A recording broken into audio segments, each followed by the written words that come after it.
নীল নদের পশ্চিম উপকূলে অবস্থিত গিজা পিরামিডের জন্য বিখ্যাত এ শহরের নতুন পরিচয় নতুন গ্র্যান্ড ইজিপশিয়ান মিউজিয়ামের শহর বলেও ২০ বছরের বেশি সময়ের পরিকল্পনা আর নির্মাণ কাজ শেষে শনিবার দর্শনার্থীদের জন্য আনুষ্ঠানিকভাবে খুলবে বিশাল এ জাদুঘরের দরজা।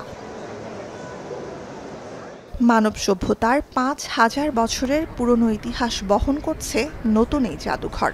গিজার পিরামিডের পাশেই অবস্থিত জাদুঘরটির প্রধান প্রবেশপথে পা রাখতেই চোখে পড়বে সিঁড়িতে সাজানো সারি বেঁধে থাকা ফারাও ভাস্কর্য। খুফুর পিরামিডের পাশে মাটির নিচে লুকোনো রাজা তুতেনখামেনের ধন সম্পদ আর সৌরশক্তি চালিত নৌকা, যেগুলো আজ অবধি জনসাধারণের চোখের আড়ালে, সেই সবকিছু এবার দেখা যাবে এই জাদুঘরে।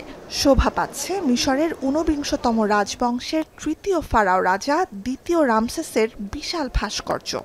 بيرتدي الملك التاج المزدوج تاج مصر العليا والسفلى بيرتدي الشنتيت أو اللي هي النقبة القصيرة। বর্তমানে জাদুঘরের গ্র্যান্ড হল অংশে দ্বিতীয় রামসেসের ভাস্কর্য রয়েছে ২০১৮ সাল থেকে। তারও আগে সুদূর রাজধানী থেকে ২০০৬ সালে নির্মাণাধীন নতুন জাদুঘরের প্রথম শিল্পকর্ম হিসেবে গ্রানাইটে খোদাই করা ৩২০০ বছরের পুরনো ১১ মিটার উঁচু ও ৮৩ টন ওজনের মূর্তিটি।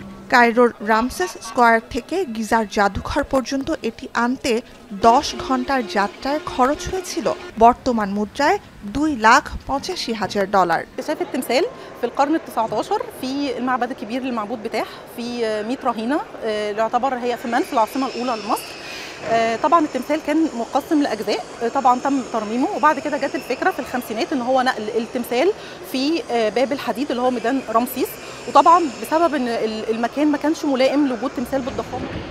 জাদুঘরের নিজস্ব ওয়েবসাইটের তথ্য বলছে ১১৭ একর জায়গা বরাদ্দ দেওয়ার মাধ্যমে ১৯৯২ সালে শুরু হয় জাদুঘরের কাজ। এ হিসেবে আয়তনে বিশ্বের অন্যতম শীর্ষ এ জাদুঘর। ভিত্তিপ্রস্তর স্থাপন করা হয় ২০০২ সালে। তার পরের বছর জাদুঘরের নকশা তৈরিতে আন্তর্জাতিক প্রতিযোগিতায় জিতে কাজ শুরু করে আয়ারল্যান্ডের স্থাপত্য সংস্থা হেন ইগান পেং। ২০০৫ থেকে ৮ সালের মধ্যে শুরু হয় নির্মাণ কাজ। ২০১০ সালে উন্মুক্ত করা হয় জাদুঘরের কনজারভেশন সেন্টার, যেখানে রয়েছে প্রাচীন সব শিল্পকর্ম। শুরুতে ২০১২ সালে জাদুঘরটি দর্শনার্থীদের জন্য উন্মুক্ত করার পরিকল্পনা থাকলেও রাজনৈতিক অস্থিরতা, করোনা ভাইরাস মহামারী আর নির্মাণ ব্যয় বেড়ে চলায় বিলম্বিত হয় পুরো প্রক্রিয়া। তবে দেরিতে হলেও সারা বিশ্বের অন্যতম দর্শনার্থী প্রিয় সাংস্কৃতিক গন্তব্য হয়ে উঠবে নতুন এই জাদুঘর, এমনটাই প্রত্যাশা মিশর সরকারের। জাদুঘরের আনুষ্ঠানিক উদ্বোধনে যোগ দেবেন ৪০ জনের বেশি বিশ্বনেতা। নুজহাত কামাল, এখন বিশ্ব।